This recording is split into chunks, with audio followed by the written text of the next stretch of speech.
నమస్కారం. నిన్న ఐజీ గారు DIG and Rajahmundry SP, east Godavari SP press meet చూశాను. చూసిన తర్వాత కొండంతవి ఎలకని పడదాం అనుకున్నారు కానీ పట్టలేదేమో అనిపించింది. అసలు వాళ్ళు ప్రెస్ మీట్లో ఇన్వెస్టిగేషన్ చేశామని చెప్పి కొత్త విషయాలు ఏమన్నా రిలీజ్ చేశారంటే కొత్త విషయాలు రిలీజ్ చేయలేదు. అన్నీ సర్క్యులేట్ అయిన వీడియోలే మళ్ళీ కొత్తగా చూపించారు. అదే వీడియోలు ఇదే పోలీసు ప్రెస్కి ఇచ్చి మా ఎక్స్క్లూజివ్లీ దిస్ టీవీ అని వాళ్ళు వేసుకున్న తర్వాత మళ్ళీ అయ్యే వీడియోలు అన్నీ ఒక చోట చేర్చి ఇచ్చారు. కొత్తగా ఏంటంటే హైదరాబాద్ వీడియోలు వచ్చినాయి. ఏ వీడియోలో కూడా ఆయన ఫేస్ అన్నది ఎక్కడా క్లారిటీ అన్నది రాలేదు. 100% చెప్తున్నాను. నేను చాలా చూశాను. నిన్న ఎందుకు పెట్టలేదంటే నేను జర్నీలో ఉన్నాను ప్రెస్ మీట్ అయ్యే టైంకి. సరే, ఒక 24 గంటలు సంతోషపడినిద్దాం.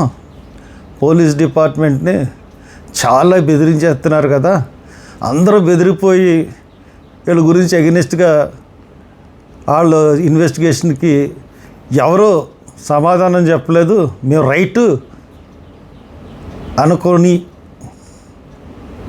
అన్న ఉద్దేశంతో నేను కూడా ఆగాను. ఎందుకంటే నేను అహ్మదాబాద్ వెళ్ళాను. అహ్మదాబాద్ నుంచి హైదరాబాద్లో 2 రోజులు ఉన్నాను. 2 రోజులు ఎక్కడెక్కడ తిరిగానో నా గూగుల్ చెక్ చేసుకుంటే, నా గూగుల్ లొకేషన్ చెక్ చేసుకుంటే పోలీసులకు తెలుస్తుంది నేను హైదరాబాద్లో ఏమేమి చేశాను, ఎక్కడెక్కడికి వెళ్ళాను అన్నది తెలుస్తుంది. బట్ వన్ థింగ్ నేను అడుగుతూ ఉన్నాను, అసలు విజయవాడ కొవ్వూరు ప్రోగ్రాంని ఫిక్స్ చేసింది ఎవరు? అసలు యాక్చువల్ షెడ్యూల్లో ఈ డేట్స్లో ప్రవీణ్ మహారాష్ట్ర పూణే వెళ్ళాలి. అటువంటిది ఆ programme as per the schedule ఇది సడన్గా ఫిక్స్ చేసి విజయవాడ నుంచి కొవ్వూరు నుంచి బలవంతంగా ఆయన్ని ఫోర్స్ చేసి ఎవరు రప్పించారు? ఇది నేను హైదరాబాద్లో తెలుసుకున్న విషయం. ప్రవీణ్ పగడాల ఆయన బండి మీద రావడానికి గల కారణం బండి ఇక్కడికి పెట్టేద్దామన్న ఉద్దేశం కూడా ఉంది. బట్ ఆయన ఫ్రెండ్ ఒక ఆయన మోటార్ సైకిల్ బాగు చేయించుకుంటూ ఉంటుంటే, ఆయన కారు రాజమండ్రిలో ఉండిపోయింది. మోటార్ సైకిల్ బాగు చేయించుకుంటూ ఉంటుంటే వెళ్ళి, హలో మీరు ఇక్కడ ఉన్నారు అంకుల్ అని చెప్పి నా కారు వాడుకోండి అని కారు ఇచ్చేసి, నువ్వెలాగ వెళ్తా అంటే వెళ్ళొద్దు బాబు అంత దూరం అంటే, లేదు బండి అక్కడ పెట్టేస్తాను. అంతకుముందు అదే ఆయనకి నువ్వు మహారాష్ట్ర లాస్ట్ టైం మిస్ అయ్యారు కదా, మీరు ఎందుకు రాలేదు, రండి అని చెప్పినైనా సడన్గా ఎందుకు మార్చుకున్నావు బాబు అంటే, వాళ్ళు బలవంతం చేస్తున్నారు అంకుల్ అని చెప్పేసి ఈ సడన్గా ఈ మారిపోయింది. అసలు విజయవాడలో ఎవరు పిలిచారు, కొవ్వూరులో ఎవరు పిలిచారు? అసలు బండి మీద రావడానికి గల కారణం విజయవాడలో మీటింగు, కొవ్వూరులో మీటింగు. అది పోలీసులు ఎక్కడా కూడా డిస్క్లోజ్ చేయలేదు. అసలు విజయవాడ ఎవరు పిలిచారు, కొవ్వూరు ఎవరు పిలిచారు? మీటింగులకు వెళ్తున్నవాడు తాగేసి మీటింగులకు వెళ్తాడా? మీటింగులకి అని చెప్పి వెళ్తున్నవాడు తాగేసి వెళ్తాడా? పోనీ 2 బీర్లు 2 క్వార్టర్లు కొన్నది అంతే కదా, 950 రూపాయలకు వచ్చేది. ఆఫులు రావు కదా, వస్తే లేకపోతే శాంపిల్ బాటిల్ బండి మీదే ఎక్కడో తాగేశాడు. అసలు మంచినీళ్ళు తాగకుండా హైదరాబాద్ నుంచి రాజమండ్రి వరకు ఎలా ప్రయాణం చేశాడు ఒక వ్యక్తి? ఇంత ఎండలో ఎక్కడ మంచినీళ్ళు బాటిల్ అన్న సబ్జెక్టు ఎక్కడ రాలేదు. మరి పోలీస్ ఇన్వెస్టిగేషన్లో మంచినీళ్ళు తాగకుండా అంత దూరం ప్రయాణం చేయగలరా అన్నది మరి వాళ్ళే చెప్పాలి. అనదర్ థింగ్ ఏంటంటే ఎక్కడ తాగినట్టు ప్రూవ్ లేదు. పోనీ పోస్ట్ మార్టంలో వాళ్ళు చెప్పింది ఏంటంటే పోస్ట్ మార్టంలో ఆనవాళ్ళు ఉన్నాయి. ఈ ముక్క ఎప్పుడు చెప్పాలంటే పోస్ట్ మార్టం అయిన వెంటనే చెప్పాలి. ఇమీడియట్గా ఇతను ఇంట్రాగేషన్ సిచ్యుయేషన్లో ఉన్నాడు అన్న మాట పోస్ట్ మార్టం అయిన వెంటనే చెప్పాలి. ఈ కథలన్నీ అల్లి మళ్ళీ ఇంకొక ఏంటంటే అంతకుముందు కూడా మార్చిలో ఈయన ఇక్కడ కొన్నాడు అంటే రాజమండ్రిలోనే మందు కొంటాడా? హైదరాబాదులో ఆయన మందు కొండ. ఆయన ఆఫీసు ఫస్ట్ ఫ్లోర్లో ఉంటే కింద ఫ్లోర్లో, సెకండ్ ఫ్లోర్లో ఉంటే కింద ఫ్లోర్లో పెద్ద మందు షాప్ ఉంది హైదరాబాద్లో. ఆయన ఆఫీసులో ఆయనే ఎండి ఆఫీస్కి, కానీ ఎండి రూమ్కి సపరేట్గా కుర్చీ టేబుల్ లేవు. వర్కర్స్తో పాటు కూర్చుంటాడు, వాళ్ళ స్టాఫ్తో పాటు పనిచేస్తాడు. స్టాఫ్తో పాటు కూర్చుని మాట్లాడొస్తాడు ప్రతిరోజు. అటువంటి ఉన్నత భావాలు కలిగిన వ్యక్తి ప్రవీణ్ పగడాల. తాగడం అన్నది అసలు లేనే లేదు. తన హ్యాబిచువల్ డ్రింకర్ కానే కాదు. ఎక్కడైనా సరే వాళ్ళ ఫోన్పేలో, ఆయన ఫోన్పేలో హైదరాబాదులో మద్యం కొన్నట్టుగా ఎక్కడన్నా ఉందా? ఎక్కడో పట్టుకుని రాజమండ్రిలో ఏదో వైన్స్లో కొన్నారు అని చెప్తా ఉన్నారు. ఆయనకు కొన్నాడు, పక్కనున్న ఎవరికన్నా అడిగితే కొని ఇచ్చాడు. అతను ఉంటున్న ఏరియా కొంచెం ఆ లొకాలిటీ అటువంటి లొకాలిటీ. మరి అక్కడ ఎందుకు తీసుకున్నంటే వాళ్ళందరినీ మారుద్దామన్న ఉద్దేశం ఏమో తెలియదు మనకి. అటువంటిది అది ఏదో ఉన్నట్టు అతనికి హ్యాబిచువల్ అన్నట్టు. అయినా ఒక 4 బీర్లు, ఒక 4 విస్కీలు కొని, ఒక విస్కీ 3 జిన్లు కొని, ఒక రమ్ము కొని అంత దూరం ఎవడన్నా ప్రయాణం చేయగలరా? కామన్ సెన్స్ అన్న ఉండాలి కదా. ఎంత తాగుబోతైనా సరే ఇంత తాగిన తర్వాత డ్రైవ్ చేయగలరా? ఆర్ఆర్గా తాగినా కానీ. అంటే ఒకటి ఏంటంటే కాక్టైల్ అంటారు, ఒక 2 మిశ్రమాలు బీరు జిన్ను కలిపితే దాని కాక్టైల్ కిక్ ఎలా ఉంటుందంటే చాలా భయంకరంగా ఉంటుంది. అది తాగిన తర్వాత అసలు ఆ బండి కాదు కదా, ఏం మూవ్ చేయలేడు. ఇంకొక విషయం, ఒక వీడియోలో వెళ్ళిపోతున్నాడు, పడిపోయాడు, బస్సు తప్పించుకుని వెళ్ళిపోయింది, అక్కడే అయిపోవాల్సింది అని చెప్పారు. అంత ఫాస్ట్గా వెళ్తున్న బండి సడన్గా బ్రేక్ వేసి 0 స్పీడ్కి వచ్చిన తర్వాత పడిపోయాడు. అంత ఫాస్ట్లోనే యాక్సిడెంట్ అయితే బండి ఎంత దూరం వీడ్చుకెళ్ళిపోవాలి? అంటే బండి నడిపినవాడు top most expert.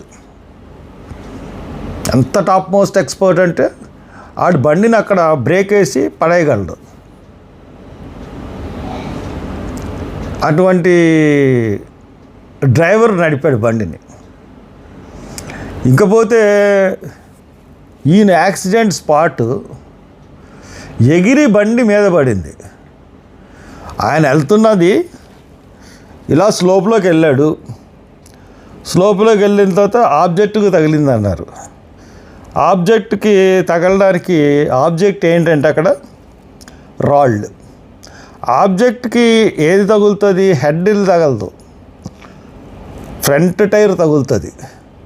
Front tyre తగిలితే బండి ఇతను ఎగిరి అవతలనే పడాలి, లేకపోతే అదే స్పాట్లో పడిపోతే బండి అవతలకి వెళ్ళిపోవాలి. కరెక్ట్గా బండి పైకి ఎగిరి మూవ్మెంట్ లేకుండా కరెక్ట్గా ఇతని మీద పడడానికి ఛాన్స్ లేదు. చాలా ఫారెన్సిక్ రిపోర్ట్స్తో మేము ప్రూవ్ చేస్తూ ఉన్నారు కదా. Forensic central forensic department, state forensic department ఎవరి చేతిలో ఉంటాయండి? సెంట్రల్ గవర్నమెంట్ చేతిలో ఉంటాయి. నేను సిబిఐ ఎందుకు అడగలేదో తెలుసా ఈ కేసులో? ఫస్ట్ సిబిఐ కూడా సెంట్రల్దే. చూసాం కదా వివేకానంద రెడ్డి కేసులో ఏం చేశారు సిబిఐ వాళ్ళు. ఇప్పటికి కూడా ఏమీ చేయలేకపోయారు. కాబట్టి ఇప్పుడు దర్యాప్తు సంస్థలు ఏ రకంగా ఉన్నాయి? ఇంటర్పోల్, మళ్ళీ ఇంకోసారి చెప్తున్నాను ఇదే సబ్జెక్ట్లో, ఇంటర్పోల్ ఇన్ఫార్మ్ చేసింది కొకైన్ సప్లై అవుతుంది ఇండియాకి చాలా భారీ ఎత్తులో అని ఇంటర్పోల్ సమాచారం ఇస్తే సిబిఐ ఒక కంటైనర్ సీజ్ చేసింది.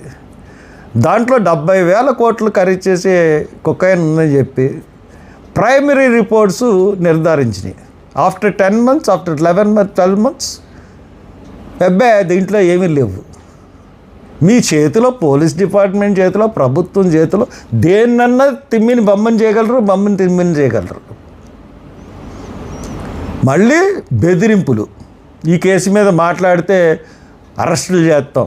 మీరు ఇచ్చిన నోటీస్ ఏంటి? నాకు ఒక ఐజీ మాట్లాడాడు నాతో అని చెప్తే మీకు తెలీదా ఏ ఐజీ మాట్లాడాడో? నా ఫోన్ మీద 24 గంటలు దృష్టి ఉంటుంది కదా, నా ఫోన్ ట్యాప్లోనే ఉంటుంది కదా.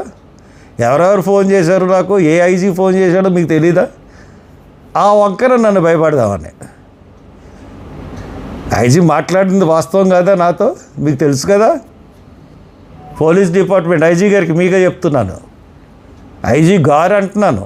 ఆయన నాకన్నా తమరు చిన్నోళ్ళే. ఎస్పీ కానీ మీరు కానీ నాకన్నా ఏజ్లో చిన్నోళ్ళే. నువ్వు అనొచ్చు మిమ్మల్ని కానీ, లేదంటే డీజీపీ కూడా నాకన్నా చిన్నోడే వయసులో. ఎందుకంటే 60 ఏళ్ళు వస్తే మీరు రిటైర్డ్ అయిపోవాలి, అయితే 63 ఏళ్ళు వస్తే రిటైర్డ్ అయిపోవాలి. కాబట్టి మీరు చెప్తున్నది ఎవరిని బెదిరిస్తాను, మేము ఈ కేసులో మాట్లాడితే చేస్తాము అని ఏదో కబుర్లు చెప్పకండి.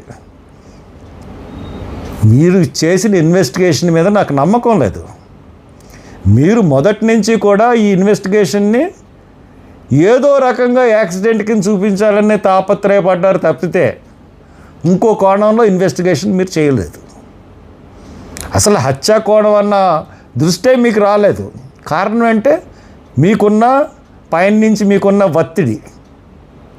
100% చెప్తున్నాను, ఇది highly conspiracy murder. Central government home department ఆధ్వర్యంలో జరిగిన మర్డర్ ఇది, మామూలు కాదు. వక్ఫ్ బోర్డ్ అయిపోయింది. క్రిస్టియన్స్ని మా రాహుల్ గాంధీ చెప్పాడు, క్రిస్టియన్స్ని నెక్స్ట్ టార్గెట్. అంటే ఈ విధంగా టార్గెట్ చేస్తారని అనుకోలేదు మేము. అంటే ఫిజికల్గానే చంపడానికి ప్రయత్నిస్తుంది సంఘ పరివార్ కానీ, ఆర్ఎస్ఎస్ కానీ, లేకపోతే బీజేపీ కానీ అని అనుకోలేదు. ఈవీఎంల మీద నిన్న వచ్చింది చూశారు కదా. అమెరికాలో ఈజీగా ఈవీఎంలను హ్యాక్ చేయొచ్చని చెప్తా ఉన్నారు. ఈ రకంగా పవర్లో పెట్టుకుని వ్యవస్థలన్నింటినీ మీ చేతిలో పెట్టుకుని మీరు ఆడిస్తున్న నాటకాలకి మేము కొమ్ము కాస్తామనుకున్నారా? I'm total against this investigation. డెఫినెట్గా నేను రీపోస్ట్ మార్టం చేయిస్తాను. మీకు ఆల్రెడీ నో అబ్జెక్షన్ సర్టిఫికేట్ పెట్టాను. మీరు నో అబ్జెక్షన్ సర్టిఫికేట్ ఇచ్చినా ఎవ్వరు ఇచ్చి దమ్ము లేదు మీకు. ఇస్తే నేను ఇన్వెస్టిగేషన్ చేయిస్తాను. అక్కడ రేవంత్ రెడ్డి ఉన్నాడో పర్లేదు అని అనుకోకండి, ఇంకా పెద్దోళ్ళు ఇన్వాల్వ్ అవుతారు. కాబట్టి మీరు ఇప్పటికైనా తాగేశాడు ఒక అనేసి ఆ అపవాదిని ఆయన వేసి తొలగించండి.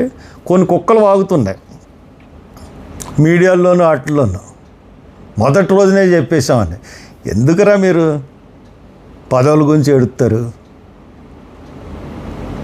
న్యాయంగా ఉండండి. మీరు ఇప్పటికైనా తాగేశాడు ఒక అనేసి ఆ అపవాదిని ఆయన వేసి తొలగించండి. కొన్ని కుక్కలు వాగుతున్నాయి మీడియాల్లోనూ వాటిల్లోనూ. మొదటి రోజునే చెప్పేశామని. ఎందుకురా మీరు పదవుల గురించి ఎడుతారు? న్యాయంగా ఉండండి. సోటి సోదరుడు చనిపోయాడు. సోదరుడు చనిపోతే గవర్నమెంట్ని ఇంత మంచి గవర్నమెంట్ లేదని పొగడడం ఏంటి? ఓరిని అమ్మ, పొగడతలకు కూడా హద్దులు ఉండాలి. ఒళ్ళు మర్చిపోయి పొగిడేస్తే పార్టీలని ఎవరన్నా మీకు వచ్చేస్తుంది అనుకుంటున్నారా? వాడుకుంటున్నారు మిమ్మల్ని. అన్ని పార్టీ వాళ్ళకి చెప్తున్నాను, నేను అందరికీ చెప్తా ఉన్నాను. ఒక హత్యని యాక్సిడెంట్ కింద నిరూపించడానికి వ్యవస్థలన్నీ కష్టపడిపోయినాయి. కానీ ఇది నేను ఎట్టి పరిస్థితుల్లోనూ ఒప్పుకోను. నా దగ్గర ఆధారాలు అంటారు, నా దగ్గర ఆధారాలు ఎలాగుంటాయి? ఎవరు ఆధారాలు సమర్పించలేదు. ఆధారాలు సేకరించడం మీ పని, మా పని కాదు. మాకు అనుమానాలు వ్యక్తం చేయడం మా పని. మీరు సేకరించిన ఆధారాల్లో ఇగో ఇది ఉంది, ఇది తప్పు, ఇది రైట్ అని మాట్లాడతాం. చంద్రబాబు నాయుడిని జైల్లో పెట్టారు, అన్యాయంగా పెట్టారు అందరూ అన్నారు, నేను అన్నాను. జగన్ గవర్నమెంట్ ఏమన్నా మీకు అన్యాయంగా పెట్టారంటున్నారు, మీ దగ్గర ఏమైనా ఆధారాలు ఉన్నాయని అడిగిందా గవర్నమెంట్? కాబట్టి ఇటువంటి సొల్లు మాటలు మాట్లాడకండి పోలీస్ డిపార్ట్మెంట్. ఖచ్చితంగా ఈ కేసు ఇన్వెస్టిగేషన్ అన్నది సరిగ్గా జరగలేదు. ఆ ఇంట్లో వాళ్ళు చాలా సాటిస్ఫై అయిపోయారు అంటున్నారు కదా. నాకు తెలుసు అయ్యారో లేదో, వాళ్ళు ఇంట్లో వాళ్ళు సాటిస్ఫై అయ్యారో లేదో నాకు తెలుసు. వాళ్ళని ఏ రకంగా భయపెడుతున్నారో అన్నది కూడా నాకు తెలుసు. అసలు హత్య కేసు అయితే, హత్య కాదు యాక్సిడెంట్ కేసు అయితే అసలు పోలీసులు ఆయన అకౌంట్స్ని సీజ్ చేయాల్సిన అవసరం ఏంటి? ఆయన ల్యాప్టాప్ని, ఐపాడ్ని ఇంట్లోంచి తీసుకెళ్లాల్సిన అవసరం ఏంటి? వాళ్ళకి రక్షణ కల్పించారా? ఏమీ లేకుండా ఇష్టానుసారంగా ఇన్వెస్టిగేషన్లు చేసేసి ఇష్టానుసారంగా చేసేసి మళ్ళీ దీని మీద ఎవరన్నా మాట్లాడితే మేమన్నా రెచ్చగొడుతున్నావా? నా మాటల వల్ల రెచ్చిపోతుంది ఎవరు? నేను ఎవరిని ఆరోపిస్తున్నాను? నేను ఆరోపించింది పోలీస్ డిపార్ట్మెంట్ని, గవర్నమెంట్ని. ఇతర మతస్థులను కానీ ఇతర కులాలను కానీ ఎవరిని నేనే రెచ్చగొట్టి మాటలు లేవు నా దాంట్లో. మీరు చేస్తున్నది తప్పు, మీ ఇన్వెస్టిగేషన్ తప్పు. కరెక్ట్ ఇన్వెస్టిగేషన్ చేయండి. అది హత్యగా ఎవరు చేశారన్నది కనిపెట్టాల్సింది పోయి యాక్సిడెంట్ అని నిరూపించడానికి మొదటి నుంచి ప్రయత్నం. నన్ను బతికినాడారు, సార్ ఇది చూడండి, ఇది యాక్సిడెంట్ ఫస్ట్ డే అని. ఇది కాదు అని చెప్పి బయటకు వచ్చి చెప్పాను. ఇది హత్యని యాక్సిడెంట్ అని చెప్పమంటున్నారు, కాదు అని చెప్పాను. కాబట్టి నన్ను బ్రైబ్ చేయలేరు, నేను నమ్మింది నన్ను కాదని చెప్పించలేరు. నేను నమ్మింది ఖచ్చితంగా చెప్తాను. కాబట్టి ఎవరైతే ప్రవీణ్ పగడాల విషయంలో పోలీసులు దర్యాప్తు సమంజసంగా లేదనుకుంటున్నారో అందరూ కూడా నోరు లేపండి. ఎవ్వరికీ సాటిస్ఫాక్షన్ లేదన్న విషయం నాకు తెలుసు. వాళ్ళు చేస్తున్నది బోటపుకు ఇన్వెస్టిగేషను. ఇంతకుముందు రిలీజ్ చేసి అదే వీడియోలు, ఒకసారి ఆ వీడియోలన్నీ బోటకమని ఐజీ చెప్పి మళ్ళీ అయ్యే వీడియోలు తీసుకొచ్చి press meet. This is nonsense press meet, nonsense investigation. But investigation ఏ రకంగా మళ్ళీ ముందుకు తీసుకెళ్తా అన్నది చూద్దిరు కానీ. Thank you.